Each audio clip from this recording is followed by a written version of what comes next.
Insightful podcasts by informative hosts.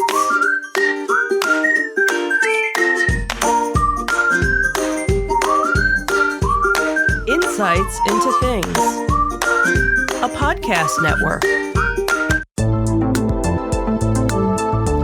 Welcome to Insights into Technology, a podcast exploring the latest in computers, networking, home automation, mobile computing, and all things technology related. Our hosts will take a deeper dive into the latest and greatest in tech trends and give you the information you need to enable your tech-centric world. This is Insights into Technology, Episode 9, Microsoft 362, and a look at industry-specific frameworks. I am your host, Joseph Whalen, and this is your tech news for the week. Microsoft did experience an outage with their Microsoft 365 service. This article comes to us from Bleeping Computer. They tell us Microsoft had to grapple with a widespread Microsoft 365 outage, impacting core services like Exchange Online, Microsoft Teams, SharePoint Online, and others, leaving users unable to access tools critical for business operations. The outage, which began on Monday, has also affected connectivity to OneDrive, Outlook, and Microsoft Defender for Office 365. The issue stemmed from a change that led to an influx of retry requests overwhelming server capacity, causing service disruptions. Microsoft has deployed a patch, restarted systems, and reported progress with 90% of affected environments recovering as of Tuesday. However, lingering issues persist, including delayed mail delivery and limited Outlook web functionality. This incident follows a pattern of disruptions, including a major Microsoft 365 outage in July caused by a DDoS attack, raising concerns about system resilience and the reliability of critical cloud infrastructure. Now, I have to say that this one, I don't want to say it hit home for me, but it was one that piqued my attention because my company recently moved over to several services in the cloud with Office 365. We did see some slowdown on the website of things. Fortunately, our email was not disrupted from this, but it brings up the concerns about the implications for business continuity with everyone migrating to the cloud now. These cloud services are becoming more and more favorable targets for attackers. That wasn't the case here. In this case here, this was a mess that Microsoft made them. So they basically DDoSed themselves with this update that they came out with. But it also kind of makes everyone look at their dependency on cloud services at this point. Cloud was supposed to provide us with the resources and the reliable services that you don't tend to get with on-prem solutions all the time unless you have a significant amount of resources, both in the form of hardware and expertise to handle it. The other thing this highlights is a transparency issue with communication. Microsoft's updates through the outage were detailed, but fell short of providing any kind of definitive timelines for recovery. And when your systems are down and your business is non-functional, you need to have some kind of game plan moving forward. Enterprises that rely on the cloud, uncertainty in resolution timeframes becomes a very sketchy thing to have to deal with. We also have to take a look at the financial and productivity costs of prolonged outages. This isn't just a matter of not getting email. This particular outage lasted for more than 24 hours. It results in operational inefficiencies. A lot of people tend to look at these and they just look at, okay, well, we were down for these 4 hours, 5 hours here. What did we miss? And really what it is, it's not just that, but that compounds on itself because you have to make up for what you missed, but you have to make up for that during normal business hours where you're supposed to be doing normal business. So it has a significant, more long-term impact on businesses. Businesses in critical sectors with tight service level agreements might face penalties or damages to client relationships. If you're guaranteeing service or response times to your customers that you can't fulfill because one of your vendors is obviously causing a disruption, that complicates the situation even more. Now, the question begs itself, what preventative measures can you take?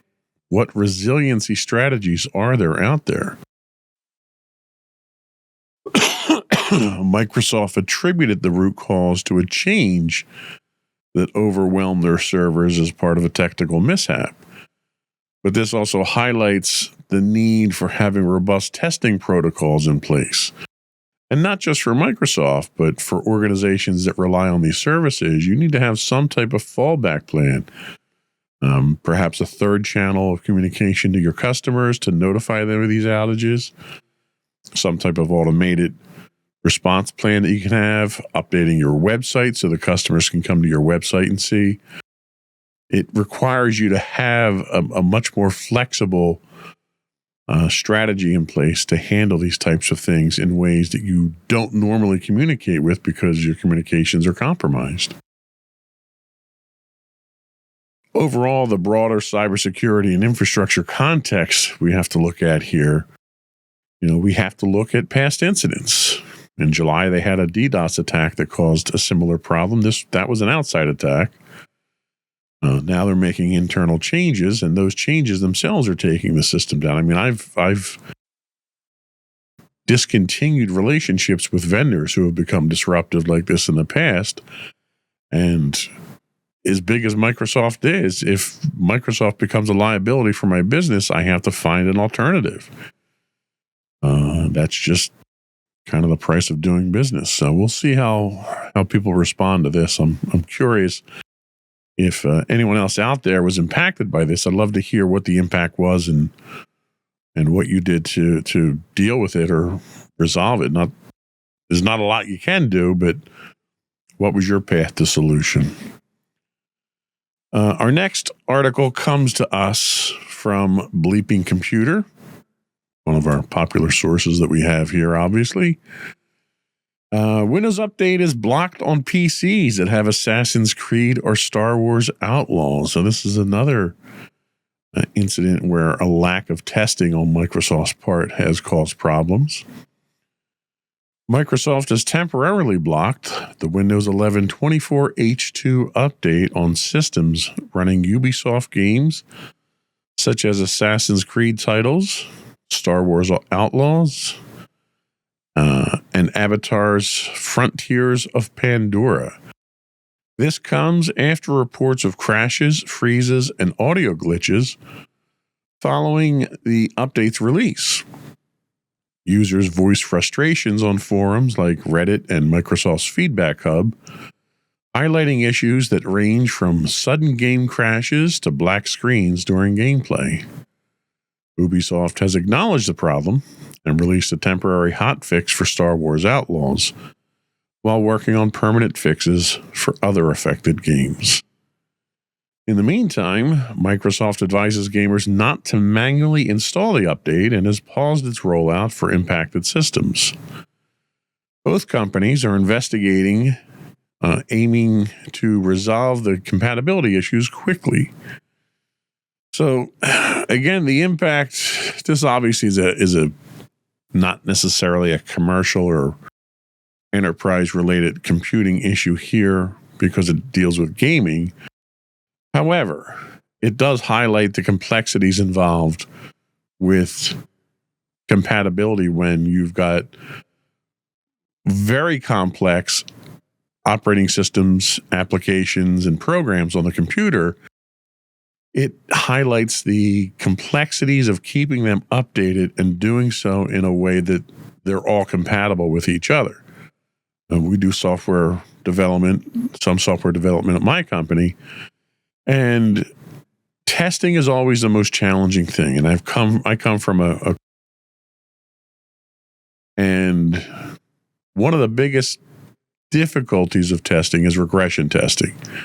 Regression testing requires a lot of time, a lot of resources, and most organizations don't invest the time or the resources to go through regression testing, or at least not as frequently or as aggressively as they should.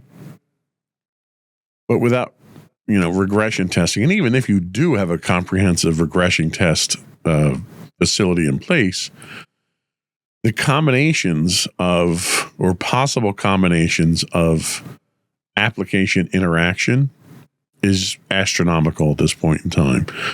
There's no way to possibly have all these applications tested across the board for these types of updates.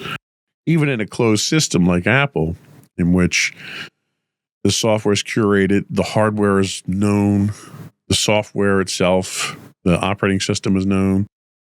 Even Apple runs into situations in which they have compatibility issues. It's just a matter of understanding the limitations that we have in a highly complicated environment right now. You have to do updates. Cybersecurity itself kind of warrants that. So many of our applications and operating systems out there that don't get patched are the first ones to get breached. But there has to be a balance. There has to be a balance between security, feature updates, and system stability. Microsoft got burned on this one here. I think a lot of the problem that we run into with Microsoft these days when they're doing their feature set updates in Windows is we're getting a lot of stuff in the operating system we probably don't really need. And because it's core level functionality, you don't have the ability to uninstall or disable it. Like under no circumstances do 95 or more % of the population need a Linux subsystem in their Windows environment. There's a very small percentage of people who do.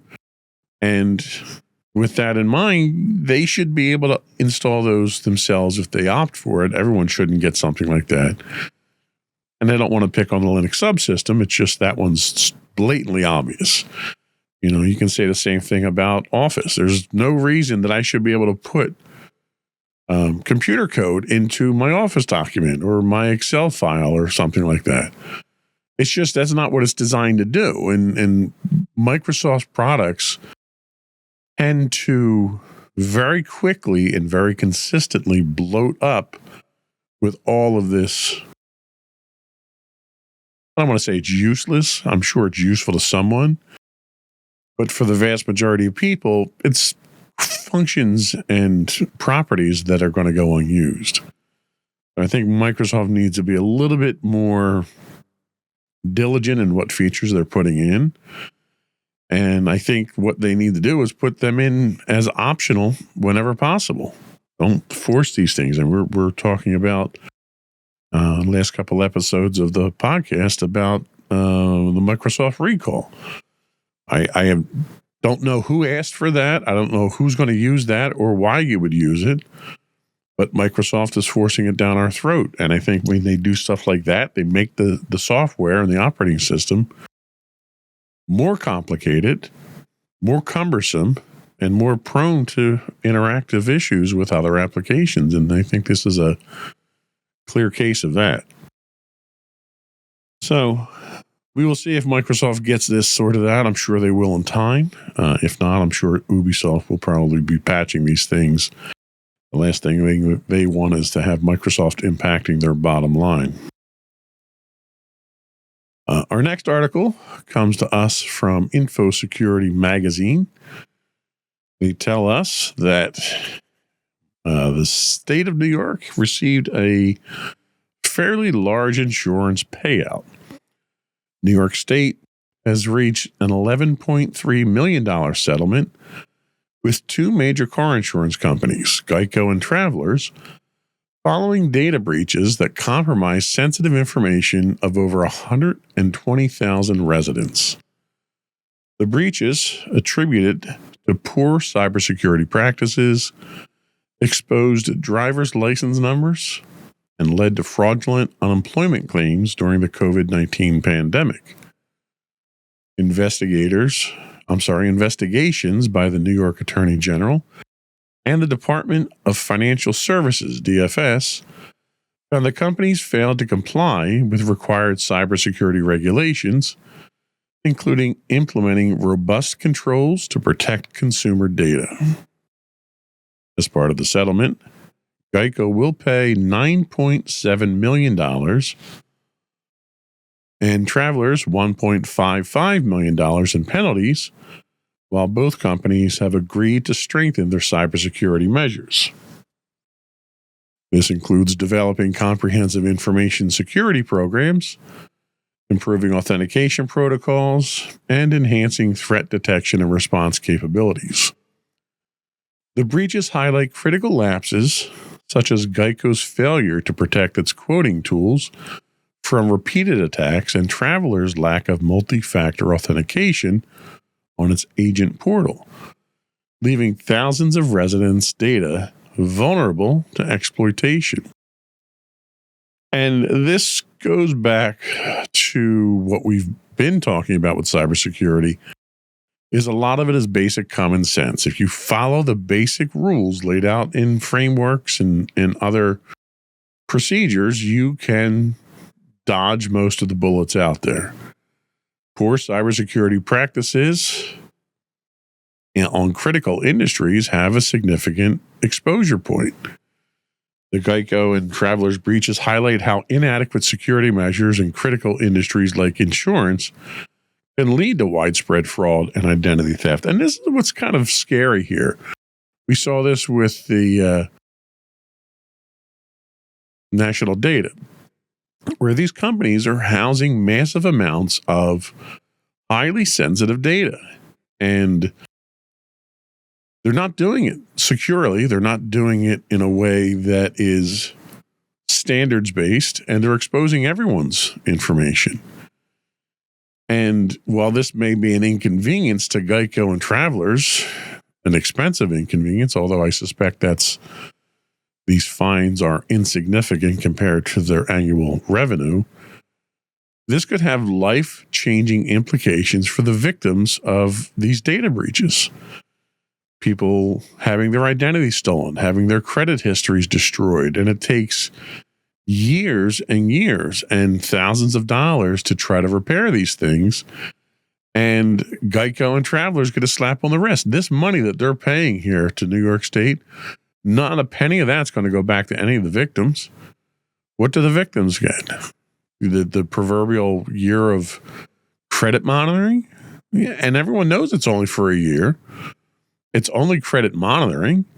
So how protective is that for people? All these malicious actors out there have to do are wait for that year to be up and then go out and start opening credit cards in people's names. It's something that needs to be taken far more seriously, and the penalties have to be far stricter. And I'm not saying we need to go the route of GDPR and the European standards. I think they're a bit draconian and ridiculous in the breadth and depth of penalties that they have. But if you're going to fine a company, $9 million, $10 million, that money needs to go to the victims. It shouldn't get pocketed by the government.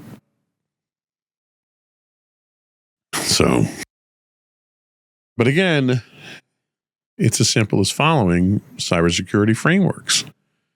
How you can be in business, in that kind of critical business, handling that kind of data, and not have some type of industry standard minimum security that you have to abide by and that you're audited on is astonishing to me.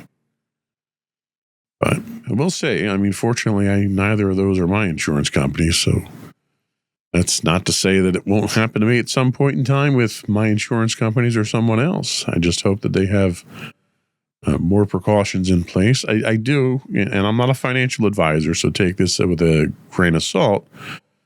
But I would recommend, if you're not actively seeking a loan or a mortgage or a new car, that you go to at least two of the 3 credit bureaus, and put a freeze on your credit. That's really the only protection that you as a consumer can hope for at this point in time to try to arrest some of the damage. We're going to take a little break here, but before we do, I want to take a moment to invite our listening and viewing audience to subscribe to the podcast. You can find audio and video versions of all of our podcasts listed as Insights into Things. We're available on Apple, Spotify, Google, iHeartRadio, Amazon, any place you can get a podcast, really.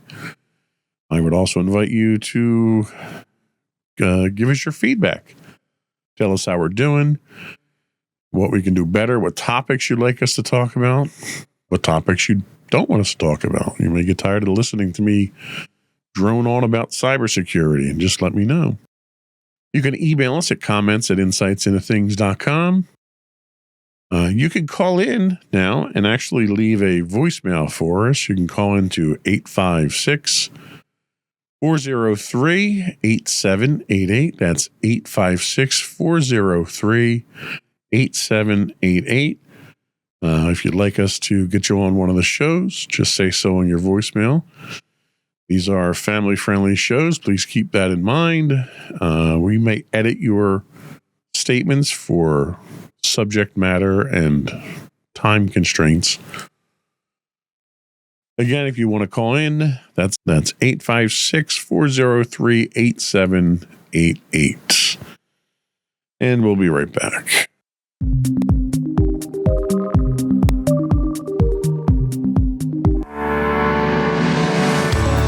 Insights into Entertainment, a podcast series taking a deeper look into entertainment and media. Our husband and wife team of pop culture fanatics are exploring all things from music and movies to television and fandom. We'll look at the interesting and obscure entertainment news of the week. We'll talk about theme park and pop culture news. We'll give you the latest and greatest on pop culture conventions. We'll give you a deep dive into Disney, Star Wars, and much more. Check out our video episodes at youtube.com/insightsintothings. Our audio episodes at podcast.insightsintoentertainment.com, or check us out on the web at insightsintothings.com.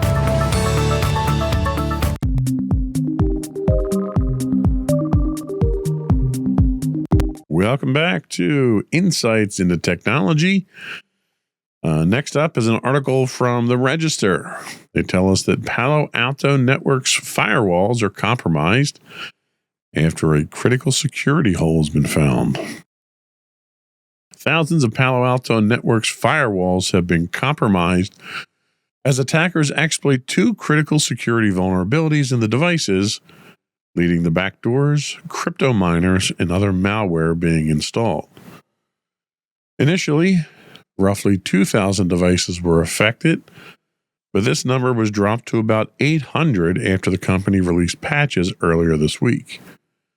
The vulnerabilities involve an authentication bypass and privilege escalation that can be chained together for remote code execution via the firewall's management interface. Threat actors reportedly increased exploitation dramatically after a proof of concept exploit went public. When Palo Alto Networks described the scope as, quote, limited, researchers from Wiz and Shadow Server revealed significant malicious activity, including sliver implants and web shells tied to a known command and control infrastructure.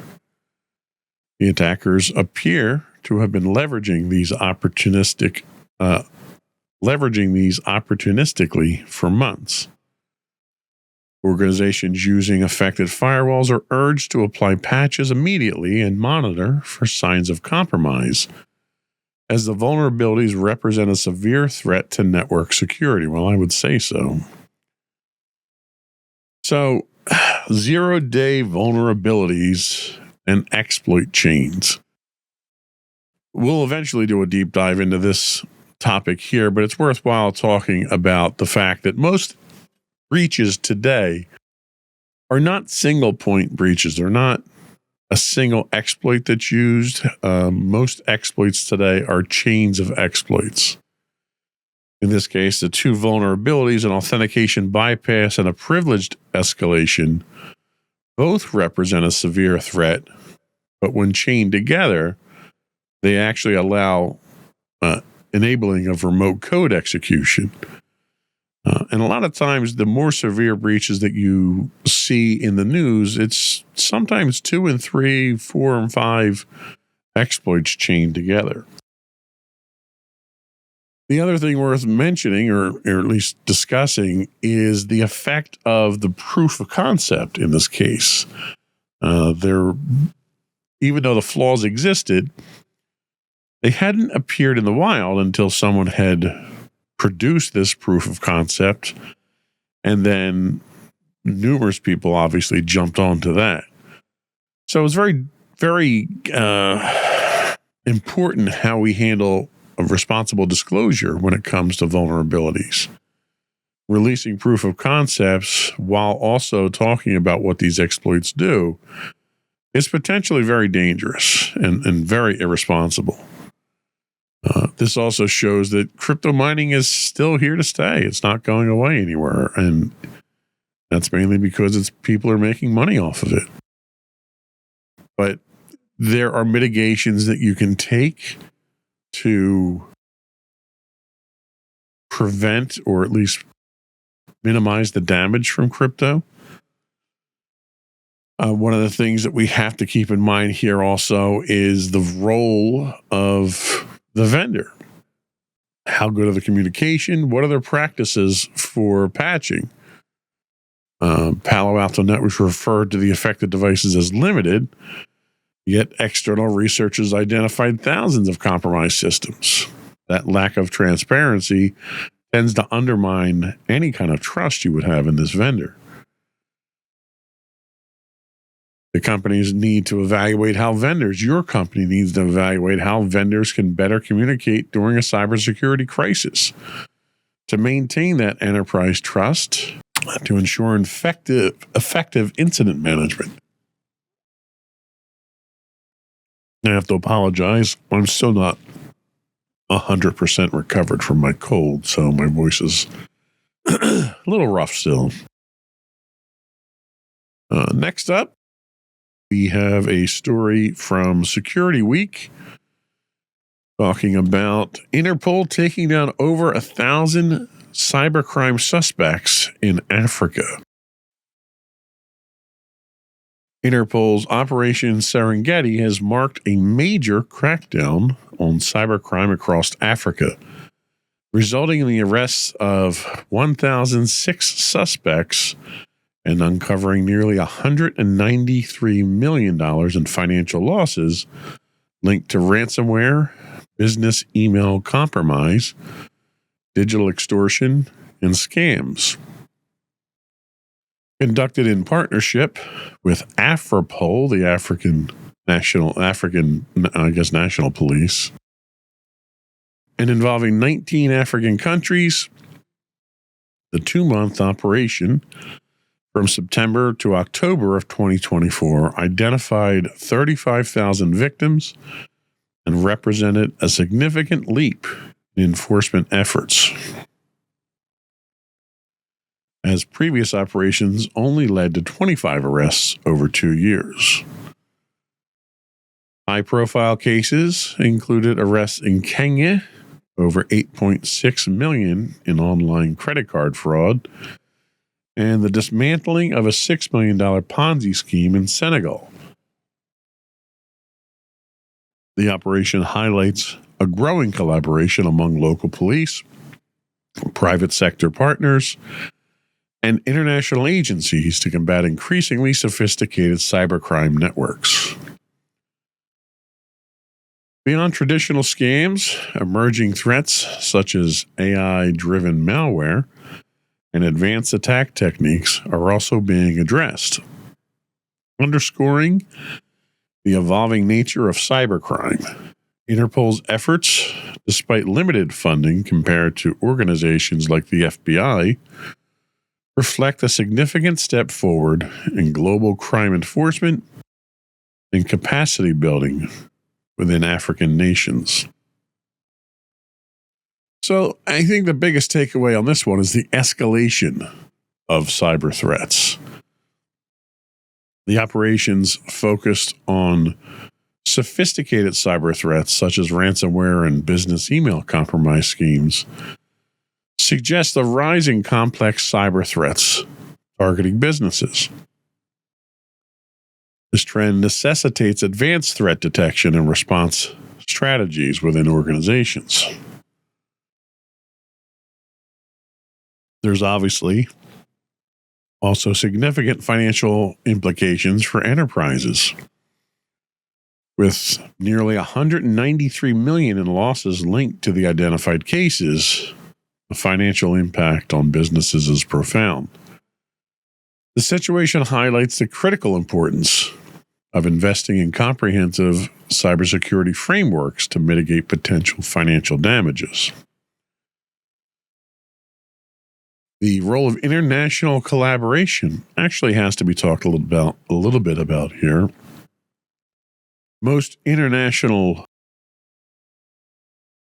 interaction, we'll say, that we tend to talk about with cybersecurity has more to do with threat actors than it does with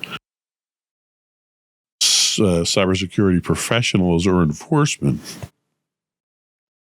But the joint efforts of Interpol and Afripol demonstrates the effectiveness of international cooperation in combating cybercrime.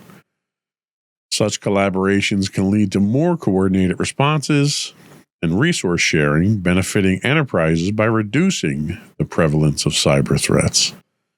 So hopefully we'll see more of this in the future because it obviously was highly effective. The last thing that's probably worth mentioning here is the value of proactive cybersecurity measures. This particular operation's success in identifying and apprehending cybercriminals highlights the necessity for businesses to implement these proactive cybersecurity measures. Regular security assessments, employee training, and the adoption of advanced security technologies are essential to protect against evolving cyber threats. I cannot stress training enough. The biggest source of risk to any business out there from a cybersecurity standpoint is your users.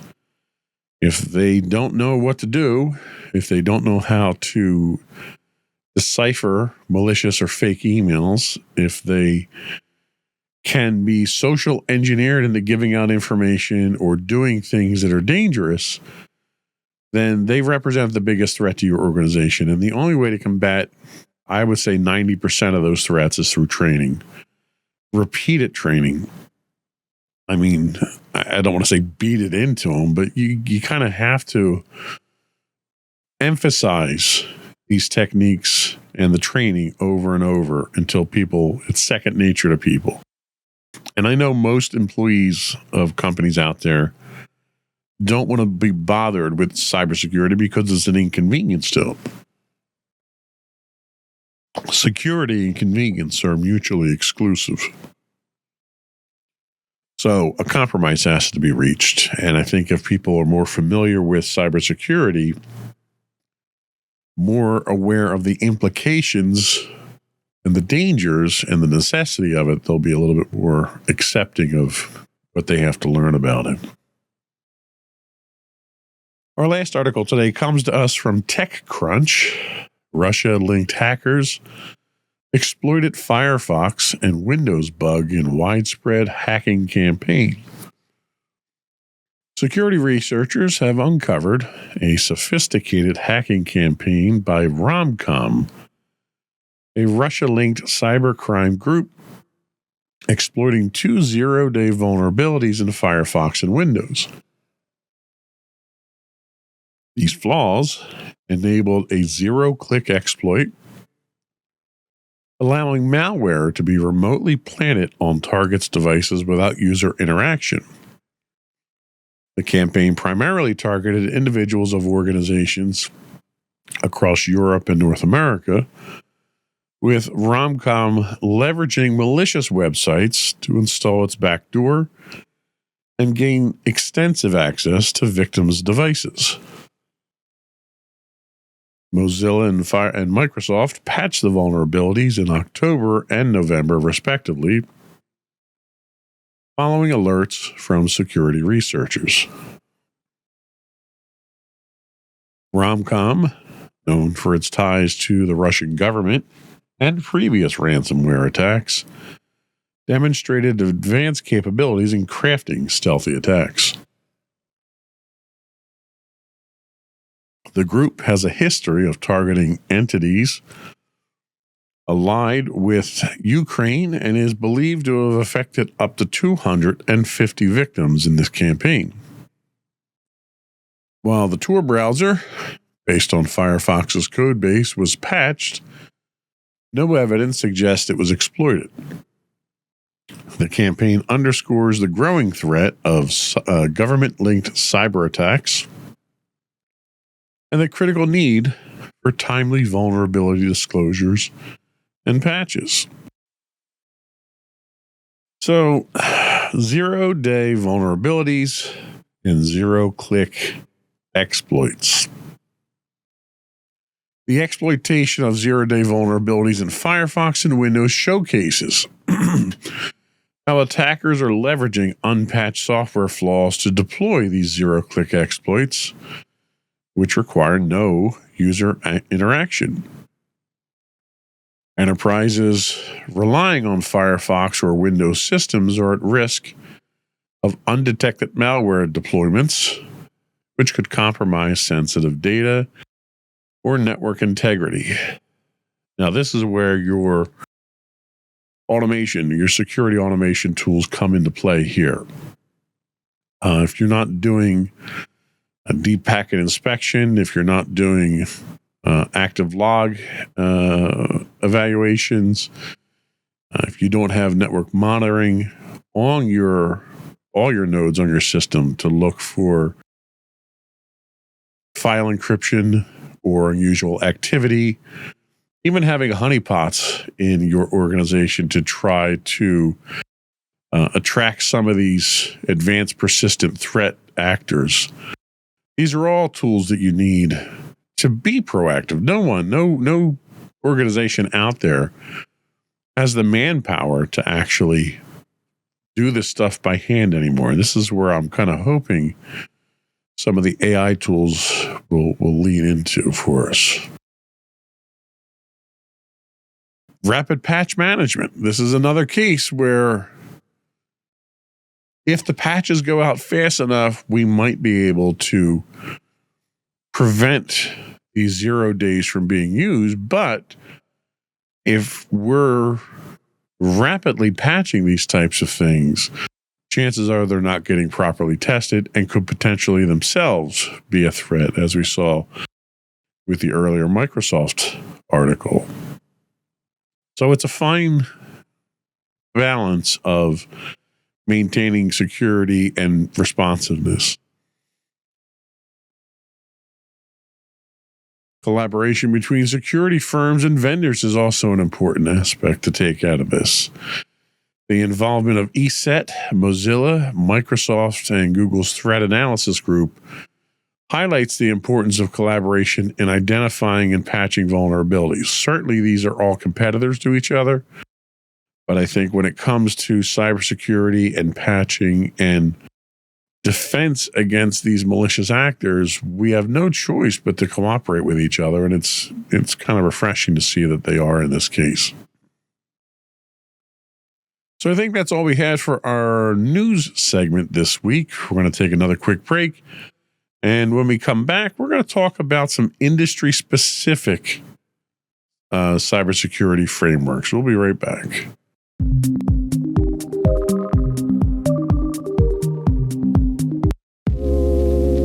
Are you tired of your favorite gaming podcast finishing with a play? Oh, no! Well, check out No Credits Rolled, where we play the games but rarely finish them. How's it going, folks? I'm Sam Whalen, your friendly host at No Credits Rolled, the ultimate gaming podcast, where we dish out the latest scoops and reviews on all your beloved video games. Hey, listen! Not only that, but we spice things up with some guest interviews and even give you, yes, you, a chance to have your say.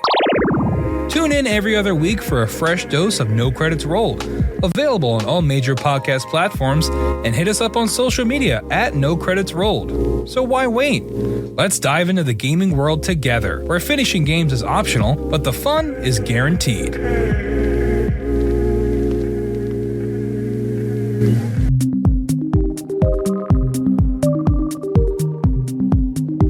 Welcome back to Insights into Teens. We're going to continue our walk down cybersecurity framework lane here. So today we're going to talk about a couple of industry-specific frameworks out there in this part two. The first is going to be the PCI DSS framework, which governs cybersecurity in the payment card industry. And then we'll talk about HIPAA. Now, I know a lot of people out there associate HIPAA with health insurance, which it is.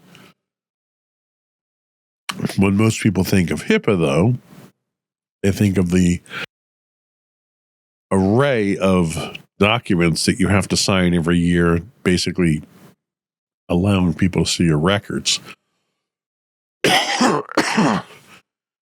However, there is quite an extensive cybersecurity framework associated with HIPAA as well, which is what we're going to talk about today. These illustrate two different philosophies towards cybersecurity, which is why I think it's worth talking about these together in this case here. So, PCI DSS is the payment card industry data security standard. It's a set of security guidelines established to protect credit card data, obviously. With the widespread use of credit card and debit cards for purchases, it's essential to safeguard cardholder information from unauthorized access, fraud, or data breaches.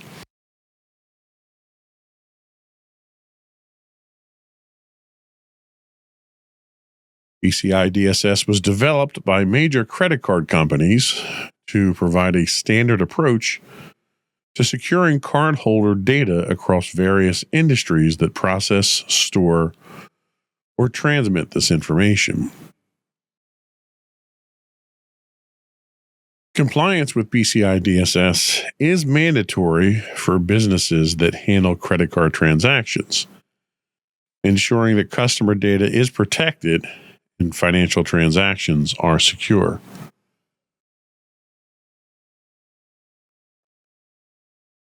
At the core of PCI DSS are specific requirements that businesses must follow to achieve and maintain compliance. These requirements outline essential practices, such as establishing secure network systems, implementing strong access controls, and monitoring network activity to detect any unusual patterns. The scope of PCI compliance depends on the volume of transactions, business processes, with different levels of requirements for small businesses and large corporations. For example, a small retail shop may have fewer requirements than a major e-commerce platform, but both must follow PCI DSS to protect their customers' data. Protecting cardholder data involves several key techniques. One of the most critical is encryption, which transforms sensitive information into an unreadable format that can only be decoded with the correct key. Encryption ensures that even if data is intercepted, it cannot be used by unauthorized parties. Access control or other fundamental techniques, limiting data access only to individuals who need it for their role.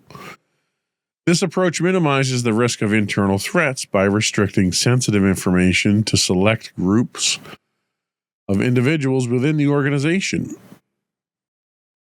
This method works together to create a robust barrier against data theft and fraud with other methods, helping businesses maintain trust with their customers. PCI DSS standard is updated periodically to address emerging security challenges. The latest version, PCI DSS version 4, introduces new guidelines and revisions that respond to modern threats and technological advancements.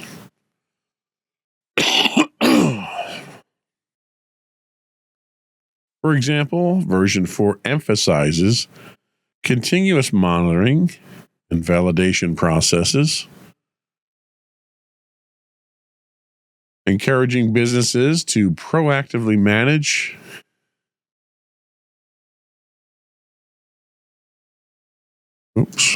lost my slide. There we go.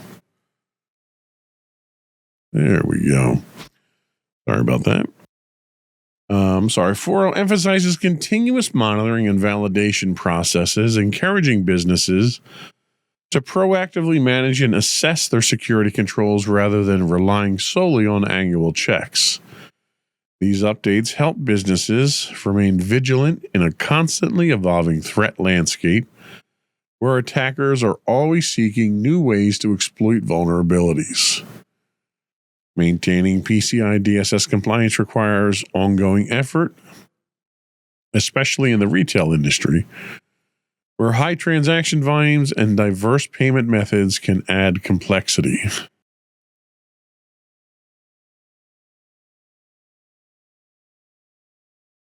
Retailers must conduct regular audits to ensure they meet PCI requirements and address any potential gaps in their security measures. Compliance audits are thorough evaluations that check whether the business is following PCI standards, providing an opportunity to identify areas of improvement. By prioritizing compliance and taking a proactive approach to security, retailers can protect customer data and reduce the risk of costly data breaches.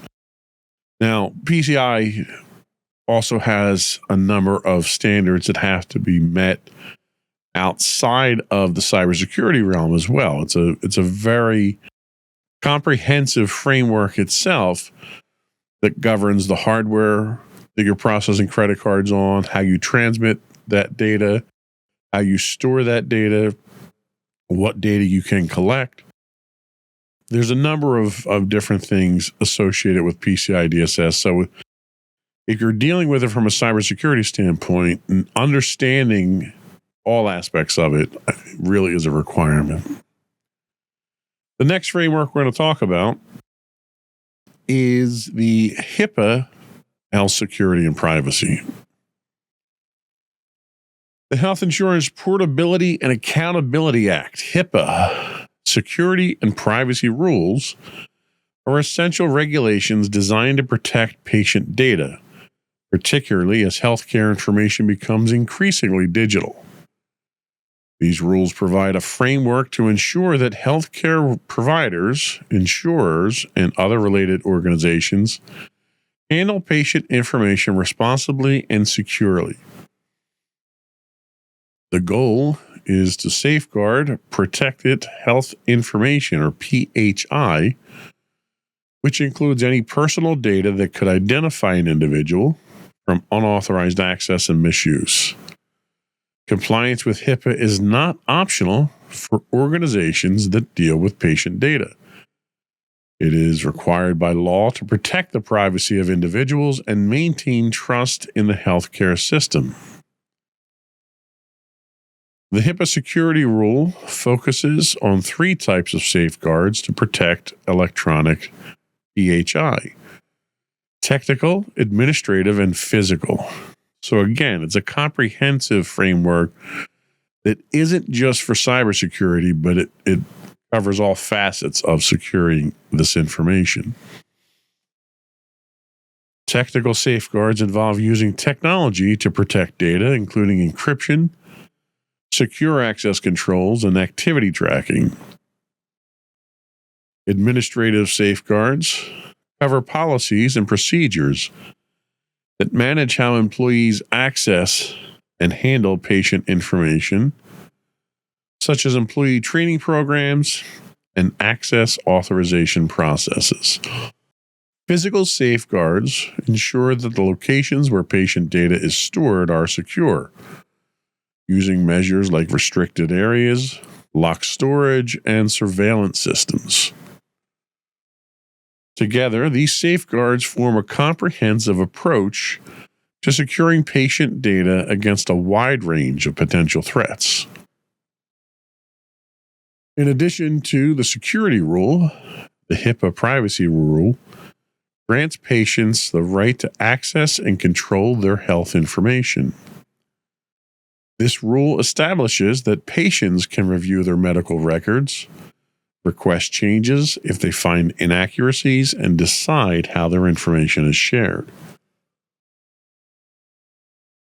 This transparency is important because it empowers patients to be active participants in their healthcare, while also holding healthcare providers accountable for maintaining accurate and accessible records.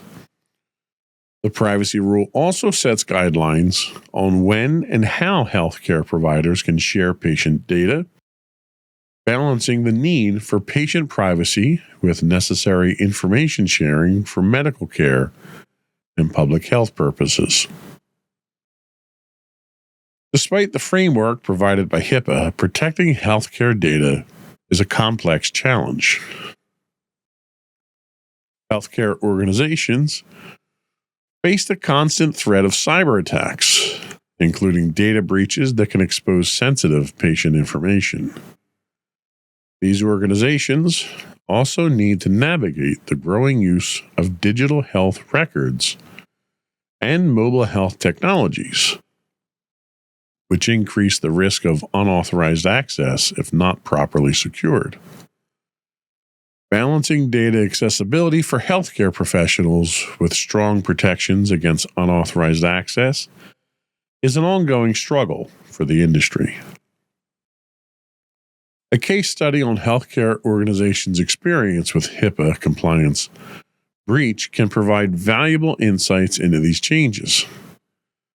Examining a real-world incident helps illustrate the potential consequences of inadequate safeguards and the lessons learned from addressing a breach. Such cases underscore the importance of continuous employee training, and adherence to security protocols to prevent the future violations. By learning from past compliance breaches, healthcare organizations can strengthen their security measures and better protect patient data in an increasingly digital environment. So that's HIPAA and PCI in a nutshell. I think that's about where we're going to stop for today's deep dive. In our next episode, we'll take a look at the NIST cybersecurity frameworks 853 and 171. I should know that one. That's the one that might have to be compliant with. So that's it for today. Before we do go anywhere, I want to take a moment to once again invite our listening and viewing audience to subscribe to the podcast. You can find us listed as insights into things pretty much anywhere you can get a podcast these days. I would also invite you to check us out on social media. You can find us on X or Twitter at twitter.com/insights_things. We are on Facebook at facebook.com/insightsintothingspodcast. You can find us on Instagram at instagram.com/insightsintothings. We do stream 5 days a week on Twitch at twitch.tv/insightsintothings.